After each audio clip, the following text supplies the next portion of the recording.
Prezados, muito bom dia. Aqui Renan Previato, contador de clínicas, sócio-diretor da Previato Contábil. Essa apresentação é para falarmos a respeito da reforma tributária de uma forma mais ampla. Nós vamos discutir aqui principalmente a reforma tributária da renda, a reforma tributária sobre patrimônio e a reforma tributária sobre o consumo. Tá já? Então eu vou fazer essa apresentação aqui em formato de PowerPoint com vídeo, tá? E espero que vocês gostem aí do conteúdo.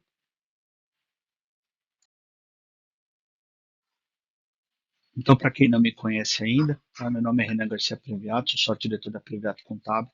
Nós somos uma contabilidade especializada em clínicas, tá? Então a gente atende muitas clínicas médicas, clínicas interdisciplinares, fisioterapia, fonoaudiologia, terapia ocupacional. Então, hoje nós temos mais de 100 clínicas dentro da carteira e estamos à disposição aí para poder atendê-los da melhor forma possível.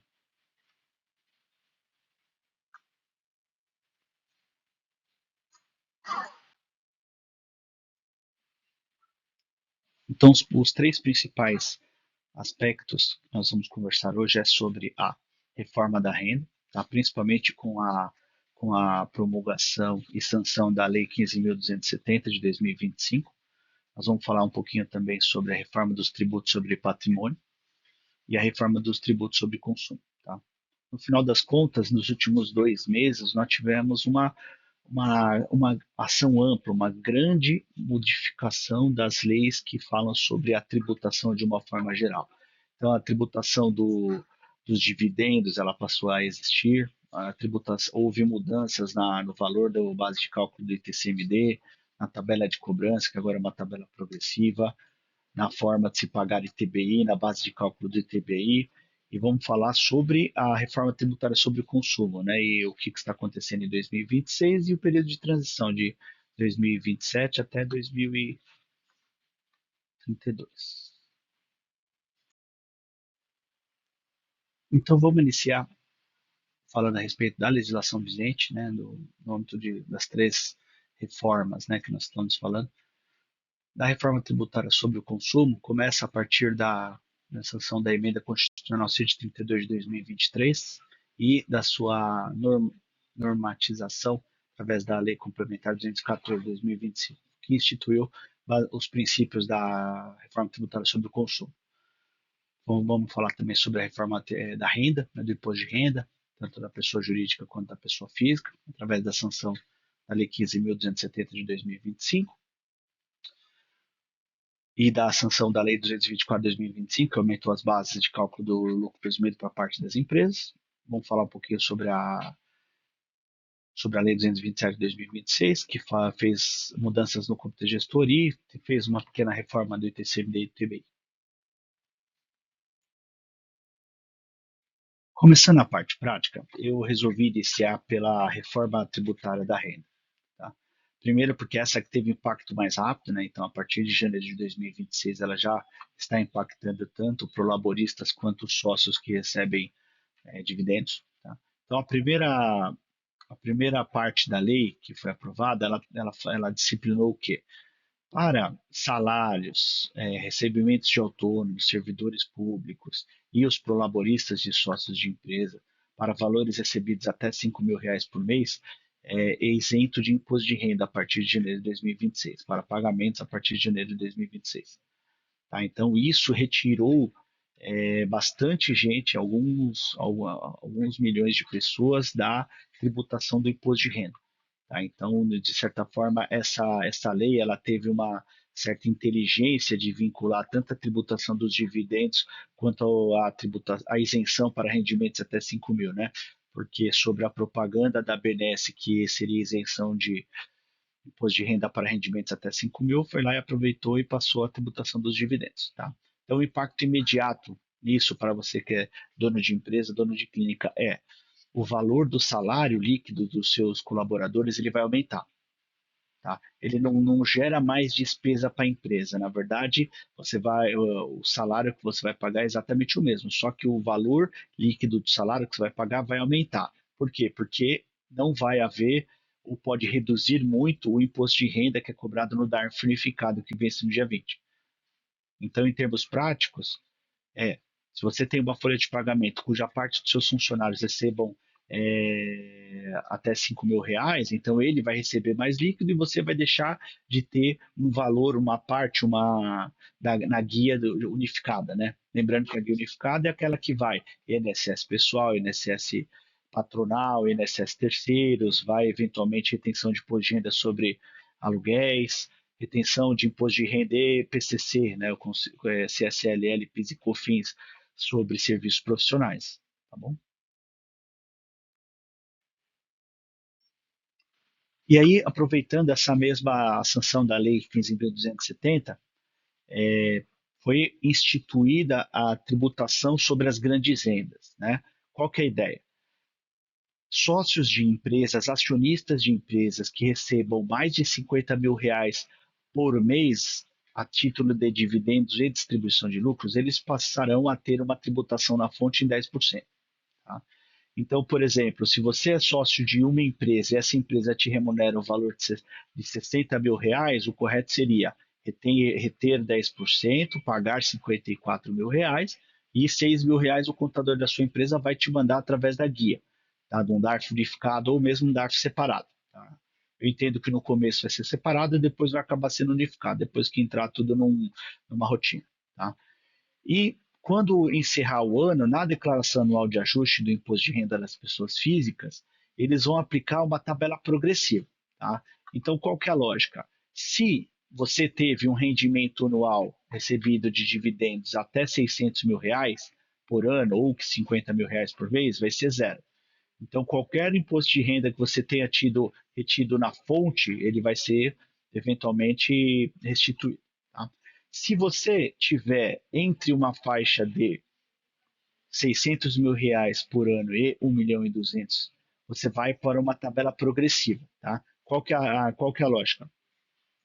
2% para uma média mensal de 720 mil anual, 4% para uma média mensal de R$ 70.000, ou 840 mil no ano, 6% para 80k mensal, ou R$ 960.000 no ano, 8% para uma média de 90k mensal, tá? E 10% para valores acima de 100k, ou 1.200.000 no ano. Tá? Então, exercício prático. Se você teve 10% retido na fonte no decorrer do ano para uma média de 60 mil por mês, e aí você vai, quando você for fazer a declaração de ajuste, a Receita Federal vai entender que você deveria ter só 2% de tributação. Então você deve receber uma restituição com a diferença de 8%. E assim sucessivamente. Tá? Ou seja, acontece o pagamento antecipado através do mecanismo da retenção na fonte, e você pode ter uma chance de restituição da declaração de ajuste anual. Por que eu chamo de chance? Tá? Porque fazendo imposto de renda das pessoas físicas, a gente sabe que a Receita Federal ela tem um certo mecanismo de controle de fluxo de caixa dela, que ela segura muitas restituições, né? Tanto que ela vai pagando por lotes. Tá? Então, é provável que haja, por exemplo, uma bastante demora na restituição de imposto de renda se você está nesse panorama aqui. Então, para o próximo slide, nós vamos falar a respeito de situações especiais. Tá? Eu gostaria de enfatizar aqui a situação 1. Tá? Isso aqui é destinado para aqueles profissionais que são sócios de múltiplas empresas, que fazem parte de grupos hospitalares ou que fazem parte até mesmo de várias sociedades de clínicas. Tá? Então, se a sua renda mensal ela é composta pelo recebimento de várias fontes individualmente, mesmo que sejam de distribuição de dividendos de várias fontes, você vai passar por essa situação aqui. Ou seja, então vamos supor que você tenha 4 fontes cuja soma te pague R$ 60.000 por mês, só que individualmente nenhuma delas ultrapassa 50. Ou seja, não vai acontecer a retenção na fonte, porque cada fonte individualmente paga um pouco menos de R$ 50.000, então não vai ter a retenção de forma antecipada, ou seja, o pagamento antecipado.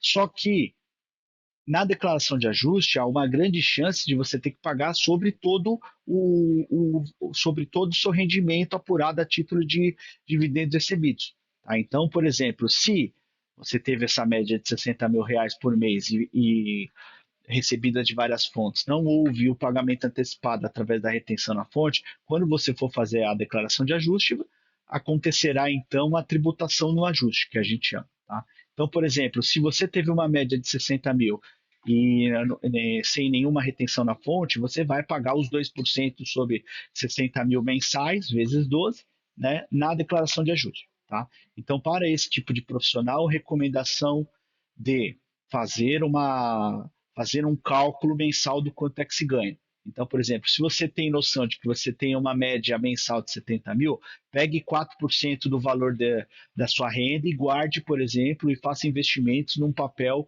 de liquidez no máximo em um ano, né? Ou seja, você consiga receber, consiga resgatar esse papel em no máximo um ano. Para quê? Para que você não tenha surpresas na hora de fazer a declaração de ajuste e tomar uma porrada de imposto a pagar, tá bom? Situações especiais também, muita gente vem me falando a respeito Renan, então eu vou inserir despesas pessoais na empresa, vou pagar por ela para que diminua meu lucro, tá? Isso é o que a gente chama de distribuição disfarçada.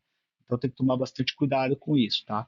Então, aqui dentro das alternativas, o que a gente entende muitas clínicas, muitas empresas, elas acabam pagando parte das despesas na pessoa física, seja porque quer pagar no cartão de crédito pessoal para acumular milhas, seja porque às vezes tem uma certa dificuldade de ter um limite, um cartão de crédito com um limite interessante na empresa tal.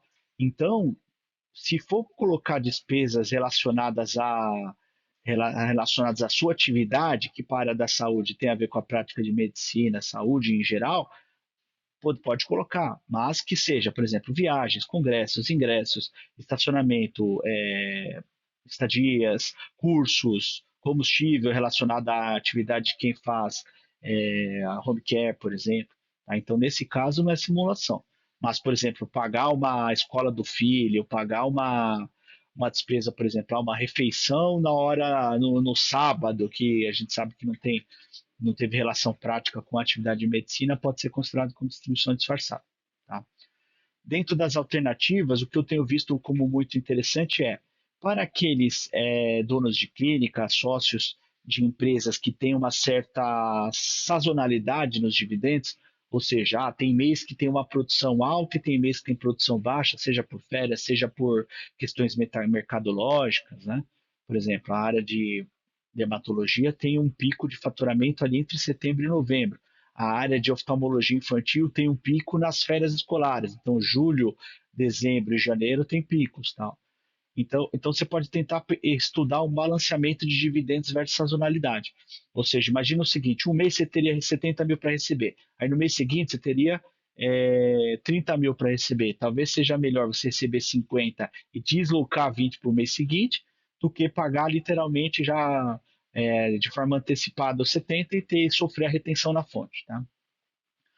Constituição de holdings de participações. Então, para sócios de empresas que têm uma retirada mensal mais próxima de 100 mil reais, que dificilmente conseguiria fazer essa tática do balanceamento, né? Então, a constituição de holding de participações pode ser um item interessante, tá? Só que a gente tem que pensar bem sobre a estrutura familiar, como é que é o regime de casamento, se vai colocar esposa e filhos nessa holding de participações. A gente precisa estudar, inclusive, o valor de mercado da empresa operacional. O que é a holding de participações? É literalmente você criar uma empresa para ser dona da empresa operacional. Tá? Depois eu falo um pouco mais de detalhes para isso. E aqui eu já conversei a respeito de despesas relacionadas à prática de saúde e medicina em geral. Agora eu vou explicar rapidamente sobre os dois métodos que a gente vai utilizar. Tá? Método 1. Método 1 ele é voltado para empresas que são mais controladas, que vão ter ciência dessa retenção na fonte e não tem muita escapatória e não tem nenhuma tática prevista, nenhum tipo de planejamento, né, em vista. Tá? Ou pelo menos num período pré-planejamento de constituição de holding. Como é que funciona? É o cálculo antes da retirada, ou seja, se você tem dividendos a receber, utilizando do princípio da prudência, o que nós faríamos? Lucro distribuível, 60 mil, IR retida na fonte, 10%, 6 mil. Dividendos distribuíveis, 54. Ou seja, o dinheiro que a empresa vai remunerar os seus sócios seria 54, mas eu, como contador, eu vou considerar como 60, porque teve 6 mil de tributação na fonte. E daí a contabilidade deverá enviar uma guia de 6 mil reais com vencimento para dia 20 do mês seguinte. Né? Nessa simulação aqui de janeiro de 2026, a guia vence no dia 20 de fevereiro. O método 2 já é aquele método para que a gente vai calcular de forma posterior à retirada. Então, por exemplo, numa empresa que não se precaveu, não fez o cálculo necessário, qual que vai ser o método? Por exemplo, em 2026, janeiro, o sócio José retirou na prática 60 mil. Ou seja, ele não fez o cálculo, ele saiu de 60 mil reais da conta da empresa para a sua conta pessoal. Então, nós vamos fazer o que a gente chama de cálculo por dentro. Né? Então, dividendo distribuído 60 mil. Eu pego esses 60 mil, divido por 0,9, ou seja, eu coloco 10% por dentro, esse valor dá 6.666,67. Então, eu considero como lucro distribuível 66. Tá? Então, é a mesma coisa que eu fizesse o contrário: 66, 10% é esse valor e o lucro distribuível é esse aqui. Tá bom?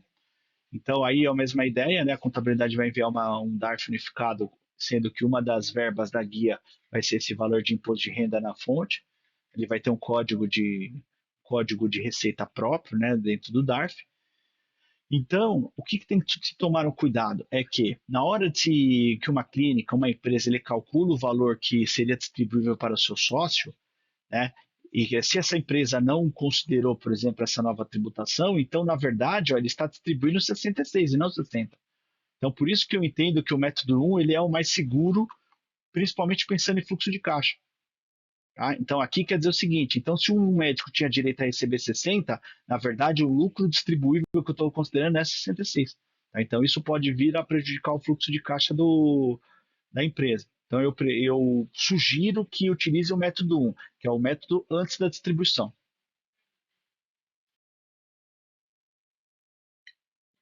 Então, ultrapassando essa questão da tributação dos dividendos, a gente vem falar sobre o aumento prático do lucro presumido. Tá? A Lei 224 de 2025, na teoria, ela veio para reduzir benefícios e incentivos fiscais.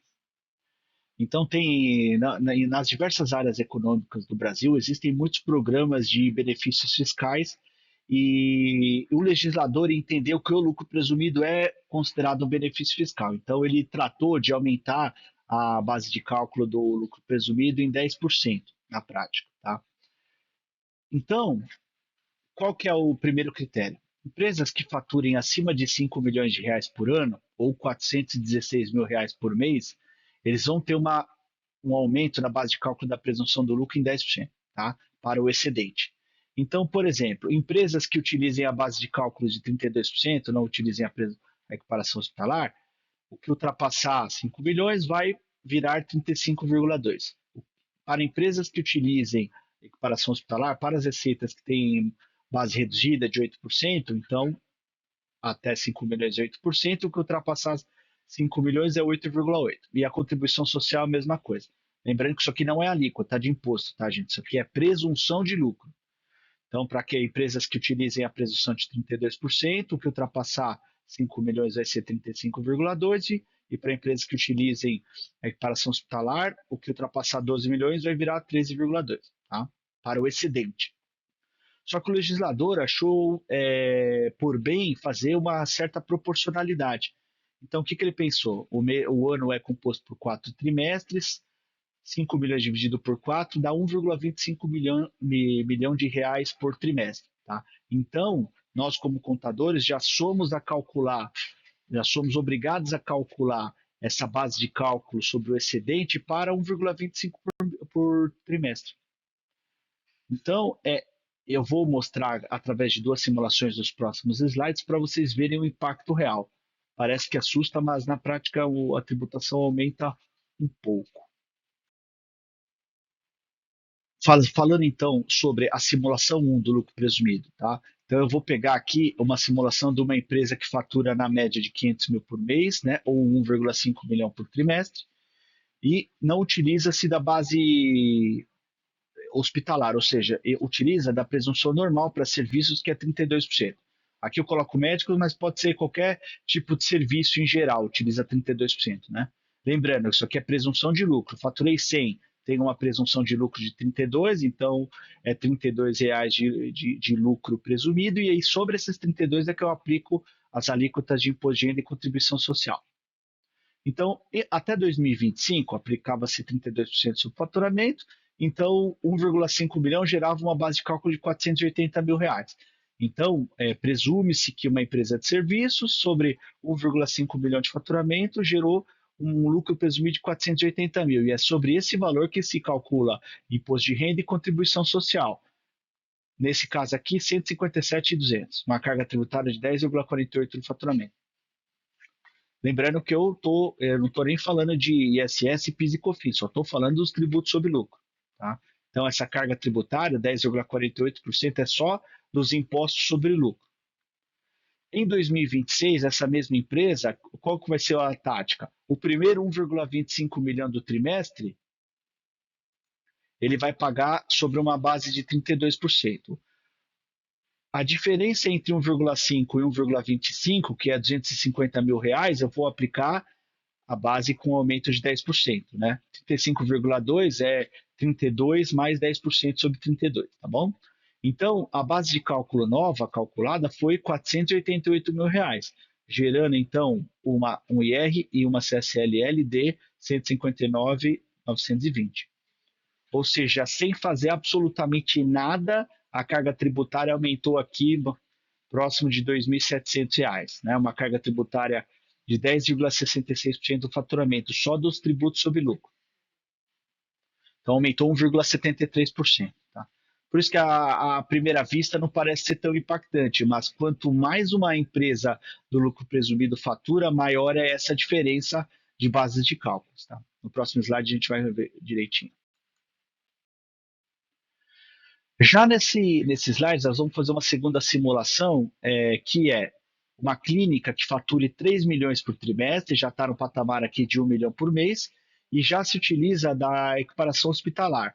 Aqui eu fiz uma estimativa de que 20% das suas receitas são tributadas como consultas, ou seja, consulta utiliza a presunção normal de 32%, e 80% das suas receitas, que são compostas por exames e procedimentos, ele utiliza a presunção menor, né, da equiparação hospitalar, 8% para imposto de renda e 12% para contribuição social. Então, em 2025, a presunção para IR ficou em 384 mil, a presunção para contribuição social ficou 480 mil e gerou um imposto de renda e uma contribuição social de 133 mil reais, uma carga tributária de 4,44% do faturamento. Em 2026, essa mesma presunção, como é que foi o cálculo? Então, para os primeiros 1,25 milhão, ele utilizou 32 e 8 e 12, e para a diferença entre 1,25 milhão e 3 milhões, ele utilizou 1,75 milhão, né? Ele utilizou 35,2, ele utilizou 8,8 e 13,2. Então, a presunção que era 384 em 2026 passou a ser 406, a presunção que era 480 mil para contribuição social passou a 508 e gerou um imposto de renda, uma contribuição aqui de 141.320. Então, houve um aumento da carga tributária aqui em aproximadamente 0,27%, né, sobre os tributos sobre o lucro, e em reais aumentou 8 mil reais no trimestre, né? Quase 3 mil reais por mês aí de aumento de carga tributária. Continuando então o nosso curso, nossa apresentação, vamos falar então um pouquinho sobre a mudança do ITCMD e do ITBI. Tá? Então o que a gente viu até agora foi a reforma da renda, né, do imposto de renda e da contribuição social e do imposto de renda sobre dividendos da pessoa física. Tá? Então, só para deixar absolutamente muito claro, essa é uma tributação da pessoa física, tá? Não é da pessoa jurídica. Não está aumentando o imposto, quando a gente falou sobre dividendos, tributação dos dividendos é da pessoa física, não é da pessoa jurídica. Apesar da obrigação de reter na fonte é a da pessoa jurídica, só que quem está sendo onerada é a pessoa física, né, que teria direito a receber um valor maior e tem que pagar imposto sobre o dividendo. Tá? Quando nós falamos sobre o lucro presumido aumentado, né, através da lei 224 de 2025, esse sim é uma oneração da empresa, ou seja, o imposto da empresa que está sendo afetado. Falando então a respeito do ITCMD e do ITBI, o que aconteceu? O legislador, entendendo que haveria uma grande movimentação de constituição de holdings de participações para serem donas e sócias das empresas operacionais da clínica médica, eles resolveram alterar o texto do regulamento do ITCMD e do ITBI, mas principalmente do ITCMD, mudando o valor da base de cálculo do ITCMD. Então, o que acontece? Quando você constitui uma empresa, uma holding de participações, você troca as suas cotas de pessoa física para a empresa que você é dono, a holding de participações. Ou seja, quem passa a ser dono de uma parte ou do todo da empresa operacional é a própria holding. Quando você tem uma distribuição de lucros entre empresas, isso ainda não é tributado. Então, por isso que, de certa forma, poderia acontecer um movimento de constituição de holdings de participação para que pelo menos uma parte desses dividendos não fosse tributada. E aí o legislador foi lá e aproveitou e passou a foi promulgada e sancionada a Lei 227 de 2026. Quanto ao ITCMD, tá? O principal item nesse aspecto é a mudança do valor da base de cálculo. Tá? Hoje em dia, ele falou o seguinte: olha, a base de cálculo da doação de cotas de empresa não é mais o capital social, é o valor de mercado. Tá? Então, por exemplo, se você tem uma empresa médica que tem reserva de lucros, que tem um patrimônio líquido grande, então, basicamente, o valor da doação não é só o capital social, é o valor de todo o patrimônio líquido. Tá? E se você tem uma empresa que não dependa só da sua mão de obra, que você tem, por exemplo, uma estrutura empresarial bastante grande, se fala até, por exemplo, em introduzir valor de mercado utilizando fluxo de caixa futuro. Né, o fluxo de caixa descontado, né, que ele projeta os 5 anos de faturamento, do fluxo de caixa, do faturamento e das despesas, né, portanto, o fluxo de caixa, e traz a valor presente. Então, eles fecharam todos os pontos. Né? Então, eles pensaram o seguinte: se um sócio de uma empresa, de uma clínica, pensar em constituir uma holding, ele também vai ter que pagar um imposto sobre a doação quando ele fizer essa doação das cotas da empresa, da pessoa física dele, da empresa operacional, para a holding. Lembrando que ainda é isento de ITCMD doações acima de 2.500 UFESPs, tá? Aqui em 2026 dá mais ou menos 95, 96 mil reais. Né? Ou seja, uma clínica médica que tem um patrimônio líquido de R$ 1 milhão e tenha 2 sócios, né? Então se ela fizer a doação das cotas dele para a holding, se for acima de 96 mil reais, já seria tributado sobre o TCMD. Tá? Então, assim, eles não deram ponto sem nó, eles foram lá e fecharam o circuito para que não aconteça planejamentos tributários com caráter de evasão fiscal. Tá?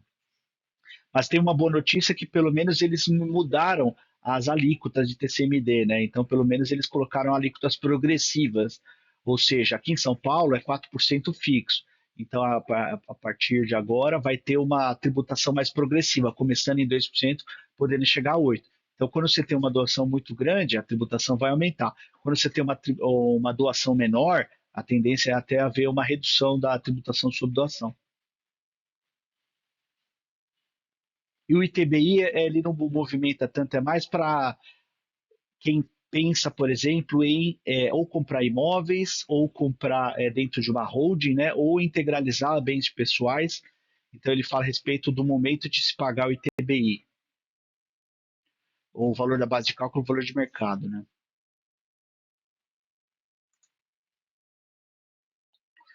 Então agora a gente vai começar a falar sobre a reforma tributária do consumo. Essa é um pouco mais paulatina, mas essa é a que vai mudar radicalmente a forma como nós, eu digo assim, empresários da área de serviços, entendemos de tributação da forma de se pagar impostos. Então, aqui nós vamos falar a respeito principalmente da emenda complementar 132 de 2023, da lei complementar 214. Nós vamos falar um pouquinho sobre o panorama atual, o que é esse conceito de cumulatividade, e nós vamos falar um pouquinho sobre a influência, né, do lucro presumido e do Simples Nacional. Vamos falar sobre os novos tributos, naturalmente, e as regras de transição.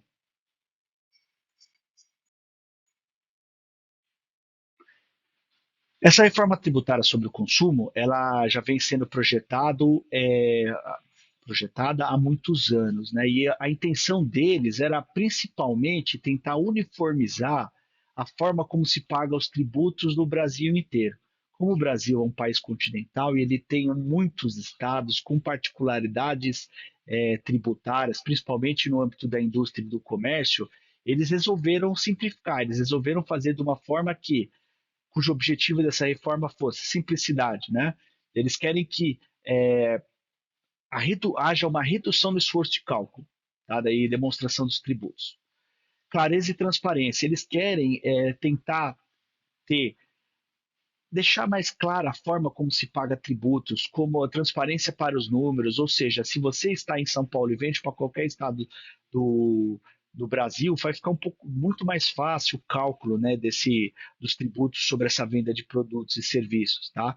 Eles queriam também incutir o princípio da justiça fiscal. Eles querem, por exemplo, eles quiseram colocar, por exemplo, um respeito maior à capacidade contributiva de cada ente, né? A decisão do investimento de uma empresa ela não deve utilizar a tributação como referência. Tá? Então, historicamente, nós sempre vimos, por exemplo, que a decisão de grandes grupos e conglomerados empresariais pela instalação de uma fábrica, de uma unidade fabril, ou mesmo de sedes logísticas, tinha muito a ver com o tributo ou incentivo tributário que as prefeituras ou estados davam para essas entidades. Né? Então, a reforma tributária, eles queriam eliminar isso, ou seja, os tributos não deveriam ser um critério para que as empresas escolhessem, por exemplo, determinadas sedes. Né? Então, aqui também outro princípio que veio para ficar é a questão da cooperação, né? Que é o espírito colaborativo entre a administração pública e o contribuinte. Isso aqui a gente se vê muito agora em 2026, né? Que a gente está no primeiro ano da reforma tributária sobre o consumo, mas principalmente no aspecto de layout de nota fiscal. Então, agora, a própria seja a Receita Federal, seja o Comitê Gestor do IBS ou do CBS, eles estão utilizando do ano de 2026 para que os contribuintes se acostumem com os novos layouts de nota fiscal, com os novos códigos, eles se acostumem com a forma de que vai ser emitida a nota fiscal, sem tanto com o caráter de infração, de cobrança, de fiscalização. A partir do ano que vem vai mudar isso com certeza. Tá? E eles também quiseram colocar muito a questão da defesa do meio ambiente dentro disso. Na prática, eles deram alguns incentivos para produtos que são produtos e serviços que tenham relação com a conservação e defesa do meio ambiente, tá? Então, eles quiseram colocar esse caráter de defesa ambiental aí nessa reforma tributária. Então, aqui nós vamos falar a respeito mais para a área de serviços clínicas, né? Tributação atual no lucro presumido. Hoje, como é que se paga impostos sobre o lucro presumido? Né? Então, você paga 5 impostos: ISS, RPJ, contribuição social, PIS e COFINS. Os tributos que são considerados sobre o consumo, que estão sendo impactados pela reforma tributária do consumo, é o ISS, o PIS e a COFINS. Tá?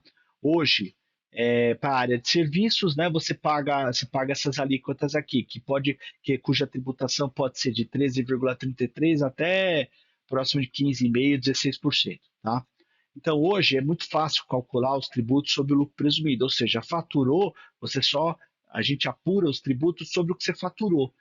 Não leva em consideração nada do que você comprou, nada daquilo de serviços que você tenha comprado, de insumos que tenha comprado. Então, esse é o caráter do que a gente chama de cumulatividade. Ou seja, uma empresa que esteja no lucro presumido, ela paga imposto só sobre o que ela fatura. Então, num caso de um ambiente de comércio, cada um paga o seu próprio imposto, não gera crédito para a próxima cadeia. Tá? A gente vai falar daqui a pouco no âmbito da não cumulatividade, vai ficar um pouco mais compreensível. Então, o legislador ele quis reforçar esse caráter da não cumulatividade. que é não cumulatividade? Basicamente você vai ser cobrado imposto sobre aquilo que você agregar na venda de um serviço, na venda de um produto. Então, se você compra um produto por R$ 100 e vende ele por R$ 150, você vai pagar imposto sobre 150 menos o imposto que o seu fornecedor pagou sobre 100. Tá? Então, a não cumulatividade é isso, ele quer reduzir o efeito cascata. Né? Ele quer que aconteça, por exemplo, a tributação só aquilo sobre o que é agregado. Né? Então, aqui é muito importante que todos os sócios de empresas de saúde entendam o conceito de crédito tributário. O crédito tributário é o seguinte: quando você faz uma compra de um insumo ou compra de um serviço de uma empresa que emite nota fiscal para você, você, a partir principalmente de 2027, você vai ter direito a um crédito tributário. Ou seja, aquela nota fiscal ela vai te gerar um valor que para você abater nos impostos do que você vender, do serviço que você vender. Tá? Então aqui ó, a gente já começa a pensar sobre, é muito importante a formalidade fiscal. É muito importante que tudo aquilo que esteja relacionado à sua empresa passe a ser comprado no nome, no CNPJ da tua empresa. Né? Então, por exemplo, vou comprar um material de escritório, estou na Calunga ali, vou pagar no cartão de crédito, pô, passa no CNPJ da empresa, paga no cartão de crédito da empresa, entendeu? Ou seja, até mesmo nesses pequenos gastos relacionados à sua atividade, é, a gente tem que pensar nessa questão. Olha, pode ser que esse fornecedor me gere crédito tributário, então eu vou fazer essa compra no nome da empresa. Tá? Essa formalidade fiscal, ela já vem sendo aumentada, já vem sendo exigida há muitos anos. Só que agora, para empresas do lucro presumido, vai ter um efeito prático. Você vai pagar menos imposto. Ou você vai sentir menos um aumento tributário dos tributos sobre consumo, que eu acho que é isso que vai acontecer na prática, quando houver alíquotas definidas da IBS e da CBS, que a gente vai conversar daqui a pouco.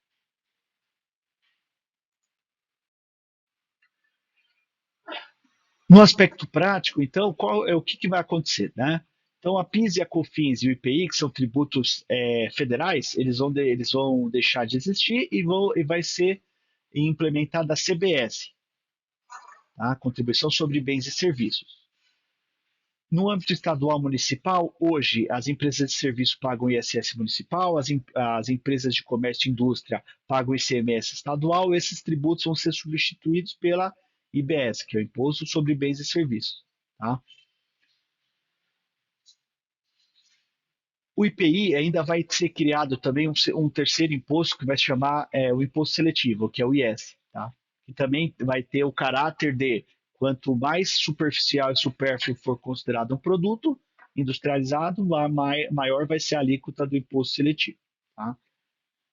Então, aqui, essa CBS, então, o IVA dual, vamos chamar assim, é o imposto que vai ser sobre o valor agregado. Ele vai ser composto por uma parte em IBS, uma parte em CBS, o dinheiro todo dos impostos pagos vai para a esfera federal, através do Comitê Geral do IBS e da CBS, e de lá é que vai acontecer a redistribuição entre os entes. Tá? Aqui vamos fazer um exercício prático do que é a não cumulatividade, né? Então vamos pensar, por exemplo, numa clínica de dermatologia que compra um preenchedor, um ácido hialurônico, né? Então ele vai lá no fornecedor dela, na Allergan, na Merz, etc., e compra aquele insumo, tá? Então quando uma clínica compra um insumo de fornecedores, seja insumos, material aplicado, seja material descartável, material de escritório ou outras compras que móveis, eventualmente que você compre. Então você tem uma composição de gastos que pode te gerar crédito. Aqui nesse exemplo eu estou chamando aqui um insumo A, material de escritório, R$ 100. Insumo B, medicamento, R$ 300. Um serviço tomado, por exemplo, você é uma clínica médica que tomou um serviço médico de um prestador de serviço teu, né? Ou, por exemplo, ou um serviço de contabilidade, que você acaba tendo que contratar, tudo. Então, o que, que acontece? Você é uma clínica, você comprou esses insumos. Então, isso esse conjunto de fornecedores, eles podem gerar créditos para você. Então, aqui nesse exemplo, ó, eu usei uma alíquota nacional referencial de 28%. Tá? Então, um fornecedor de material de escritório que cobrou R$ 100 de valor base, ele vai cobrar um IBS-CBS de 28, o crédito que ele vai tirar de R$ 28, você pagou R$ 128 para aquele material. Medicação, R$ 300, vai ter uma redução aqui da base de cálculo em 60% sobre 28, então 28% menos 60% sobra 11,2, 11,2 sobre 300 gera um crédito de 33, então na prática você está pagando 336, 33,60, só que isso vai te ajudar depois a reduzir o imposto. O mesma coisa o médico, ele te prestou um serviço de valor de R$ 200, 11,2 de IBS-CBS, 22,40, então você pagou um valor total de 222,40. E aqui, ó, a gente vai pegar, por exemplo, o exemplo do serviço de contabilidade, cuja empresa é de Simples Nacional. E nesse caso específico, eu estou afirmando que a empresa de contabilidade do Simples Nacional não vai gerar crédito de IBS. Aí ele pode até gerar, mas nesse caso aqui, nesse exemplo, não está gerando. Ou seja, o 100 você pagou exatamente o 100. Ou seja, você pagou em serviço 784 e tem direito a um crédito de R$ 84. Aí a clínica, nesse mês, ele foi lá e faturou R$ 5.000. Então, sobre os R$ 5.000 de venda de serviços, ela teria um débito tributário de 11,2, débito de CBS e IBS de R$ 560, o valor total que você vai receber do seu paciente aqui é 5.560. E aí, por último, eu como contador, eu vou apurar a sua efetiva carga tributária do consumo. Então, você tinha R$ 560 de IBS-CBS sobre o que você vendeu, de serviços, você tinha R$ 84 de créditos referente ao que você comprou, e aí, então, o saldo a pagar é de R$ 476. Renan, é possível falar hoje, nós estamos falando aqui no meio de fevereiro de 2026, se eu vou ter um aumento da minha carga tributária ou não, não é possível falar, tá? Porque a gente ainda não tem alíquota referencial. Mas há uma tendência clara de aumento de tributação. Ou seja, temos que pensar até mesmo em reajustar preços, principalmente a partir do segundo semestre de 2026, tá? Quando a gente tiver um pouco mais de clareza a respeito de valores. Aqui é um exercício, né? Eu só estou fazendo uma simulação. Então, aqui mais algumas características a respeito da IBS e da CBS, mais a título de curiosidade. Né? Então, a IBS elas têm características de gêmeos, ou seja, os tributos federais, que é a CBS, os tributos estaduais e municipais, eles vão ser exatamente gêmeos. Ou seja, se você vender um produto para qualquer estado, vai ter para qualquer local, vai ter exatamente a mesma característica do que se você vendesse para a cidade da sua sede. Tá? Outra coisa também, muito importante, tá? Hoje, a tributação hoje ela ainda tem muito uma característica de que a maior parte do imposto fica na origem, fica no estado e na cidade da sede das empresas. Com a reforma tributária, eles deslocaram essa parte tributária para o destino. A maior parte do dinheiro dos tributos vai ficar na cidade do destino, principalmente no aspecto de vendas de produtos. Tá? Então vamos falar um pouquinho sobre transição. Nós já estamos vivendo a transição, né? Então agora no começo de janeiro de 2026 foi instituída a mudança no layout da nota fiscal, tanto de produtos quanto de serviços. Tá? Em 2026, então, a maior parte das empresas do lucro presumido já está obrigada a emitir nota fiscal no layout da nota fiscal nacional. Tem cidades que utilizou inclusive o portal da Nota Fiscal Nacional. Tem cidades como São Paulo que preferiram manter o portal da Nota Fiscal e com um espelho um espelho na Nota Fiscal Nacional. Tá? Então, o objetivo desse primeiro ano é o quê? É fazer com que os contribuintes eles se adequem ao formato da emissão da nota fiscal, que a software houses elas se adaptem os seus sistemas diante das particularidades municipais, das particularidades estaduais, ou seja, para que as empresas de software ela consiga ter uma ferramenta que seja possível, por exemplo, vender no Brasil todo, né? Vender serviço para o Brasil todo. Tá? Então, esse é um ano de transição. Mas, assim, Muito importante que, a partir de março, as clínicas utilizem o layout correto de emissão de nota fiscal. Para quem é da cidade de São Paulo e é do lucro presumido, a gente está orientando que utilize a versão 2 desde já. Tá? E 2026, então, é a adaptação. Né? A partir de 2027, então, nós vamos começar a ter o primeiro aspecto prático de mudança de tributos. PIS e COFINS, elas já vão ser extintas em 2027. Ela já vai ser substituída integralmente pela CBS. A CBS vai ter, então, uma alíquota inicial que vai ser informada a partir do momento que eles tiverem uma quantidade de dados maior agora em 2026. Então, eles falam na instituição da alíquota referencial mais para frente, não agora. Mas é muito importante que já se entenda que em 2027 já não vai mais haver PIS e COFINS. Tá? O ISS ou o ICMS eles vão ser ajustados mais paulatinamente. Né? Então, a partir de 2028 é que vai começar a ter uma redução no ISS e no ICMS com a instituição do IBS. Tá? Então, muito importante. Tá? Aqui dentro da Previata, nós estamos fazendo a gente até está investindo em automação, investimos em um aumento da equipe para que a gente consiga ter a contabilidade o mais atualizada dentro do possível, dentro do que a documentação disponibilizada no tempo correto nos permita, para que a partir do segundo semestre a gente comece a fazer simulações práticas. Tá? Porque tem empresas que, por exemplo, as clínicas grandes que têm uma grande quantidade de insumos, provavelmente vai continuar no regime normal. As empresas de terceirização que prestam serviço para o hospital, pode ser que tenham que seja melhor ir para o Simples Nacional, mas ao mesmo tempo os hospitais vão querer que ele gere créditos de BSCBS. Então, às vezes, você vai ser obrigado a ficar no lucro presumido porque o seu contratante exige. Então, a gente vai ter que ficar muito atento a esse movimento, principalmente a partir do segundo semestre. Tá? A gente vai ter que entender quais são os fornecedores da sua empresa para poder fazer o melhor planejamento possível. E se no final das contas não for possível, por exemplo, assumir um tributo maior, vai ter que ter a compreensão de que os preços vão ter que subir. Tá?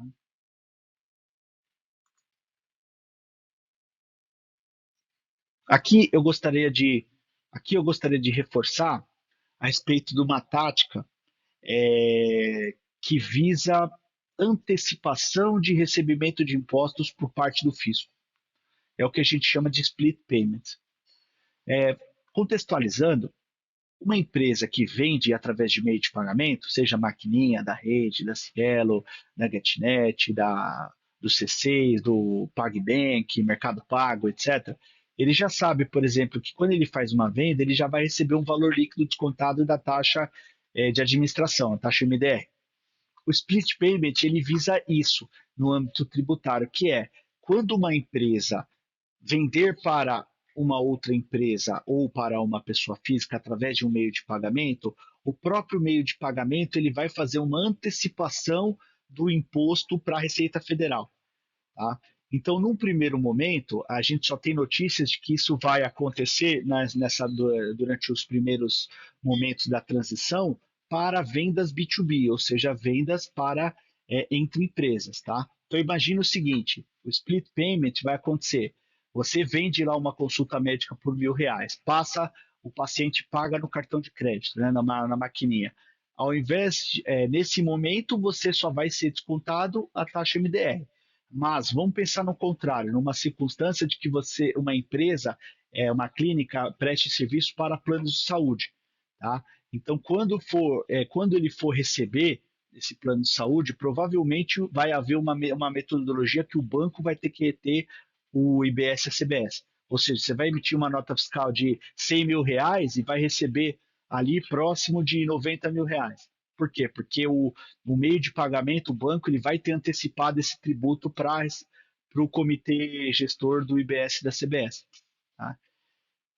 Quando isso acontecer para vendas B2C, né, que é o direto para clientes pessoa física, para pacientes pessoa física, aí nós vamos ter que se preocupar realmente com o fluxo de caixa. Não que o fluxo de caixa não seja uma preocupação hoje, mas vai ter que ser feito um planejamento especial de composição de caixa para quando acontecer esse split payment nas vendas a pacientes pessoas físicas. Ou seja, imagina o seguinte, então sua empresa faturou R$ 500 mil e através só que desses R$ 500 mil, 450 mil foi através de meio de pagamento e uma parte e desses R$ 450 mil, R$ 50 mil foi retido na fonte através do split payment. Quando eu, computador, for fazer a apuração dos impostos, eu vou descontar aqueles R$ 50 mil que você que já foi retido na fonte pelo meio de pagamento. Tá? Ou seja, esse mecanismo do split payment tende a praticamente zerar a sonegação fiscal. Tá? Então, em âmbito geral, nós da Previata, a gente sempre foi muito preocupado a respeito de falta de emissão de nota das clínicas, falta de procedimentos internos da recepção, que normalmente é o departamento que faz a emissão das notas fiscais. Tá?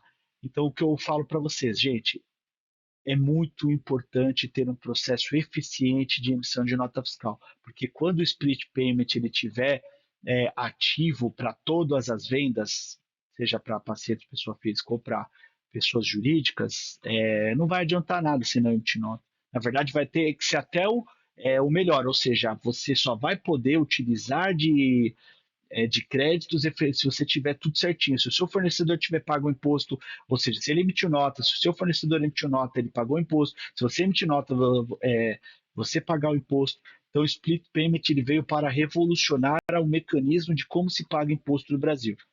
Tá? Então, nesse primeiro momento, é só para vendas para a pessoa jurídica, mas com certeza vai acontecer para tudo. Tá?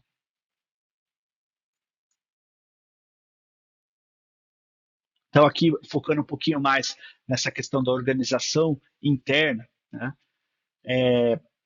Controle de emissão de nota fiscal, bater muito forte, verificar cadastros dos pacientes, criar rotina de preenchimento de endereço completo. Isso aqui é muito importante porque lembra do aspecto que eu falei a respeito de que o dinheiro vai ficar no destino? Né? Então é muito importante que os cadastros dos pacientes, ou os cadastros dos convênios, ou os cadastros dos hospitais que as clínicas eventualmente recebam esteja correto. Tá? Aqui já um efeito mais prático agora foi um dos campos novos do layout da emissão da nota fiscal que nós, agora em 2026 nós já estamos preenchendo é a NBS, que é a Nomenclatura Brasileira de Serviço. Então, por exemplo, uma clínica que tem vários protocolos, o ideal seria ele já fazer um cruzamento da NBS, da tabela NBS, com esses protocolos. A gente viu que na prática tem serviços cirúrgicos, serviços obstétricos, serviços de clínica médica, serviços de medicina, serviços de diagnóstico por imagem, nutrição. Nutrição não teve um código próprio, fisioterapia, enfim. Muito importante, principalmente para controle financeiro, tá? Hoje em dia, a maior parte das clínicas médicas elas vendem para pacientes pessoa física através do meio de pagamento. Tá? Então é muito importante que esse sistema ele tenha um campo em que você coloque uma informação que referencie a venda eletrônica na maquininha. Tá? Então, por exemplo, para quem usa a rede, é NSU. Para quem utiliza outras maquininhas, pode ser o código de autorização, tá? Que é o que sai na papeleta. Tá bom? E no aspecto de controle financeiro e fiscal, o certificado digital A1 ele é muito importante, tá? Principalmente para mim como contador, porque através do certificado digital A1, que é aquele que você instala na máquina, eu vou conseguir ter acesso às notas fiscais de compras suas de forma mais automatizada, tá? Então, assim, o certificado digital A3 ele não vai ser prático, gente. Todas as empresas têm que ter o certificado A1 para se quiser ter um bom controle das compras, tá?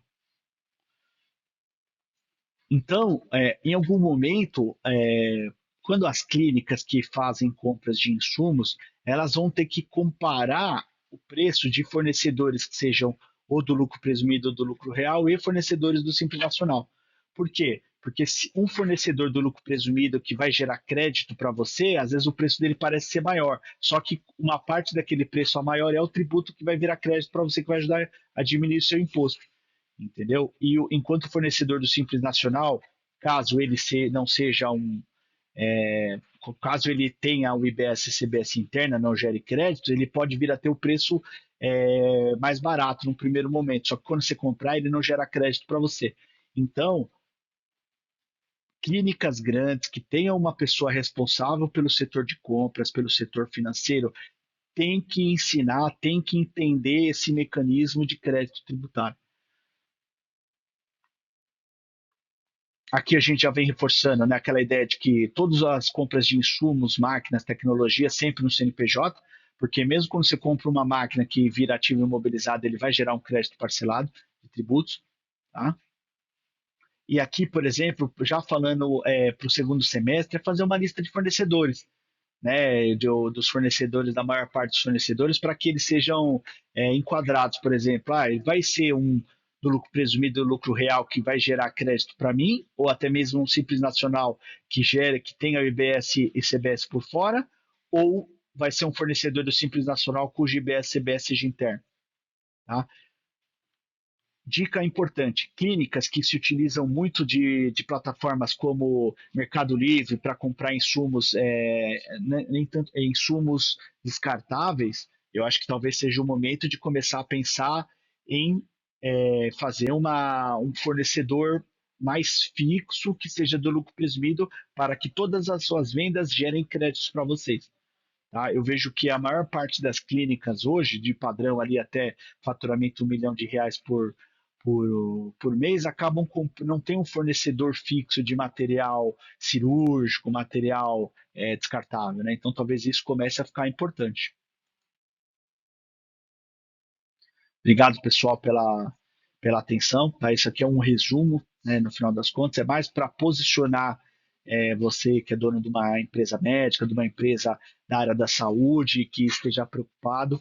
Peço que vocês compartilhem aí entre seus pares, nos grupos que vocês eventualmente participem. A Previato está pronta para atendê-los, a gente está aumentando a equipe, a gente está desenvolvendo um departamento de relacionamento com o cliente só para poder atendê-los da melhor forma possível, porque a quantidade de reuniões, a quantidade de dúvidas nessa área tributária que está acontecendo é muito grande e saiba que a Previato está preparada. Nós estamos investindo para poder ser uma referência, né, nessa área tributária, nesse mar aí difuso que é a reforma tributária, tá bom? Muito obrigado e um abraço.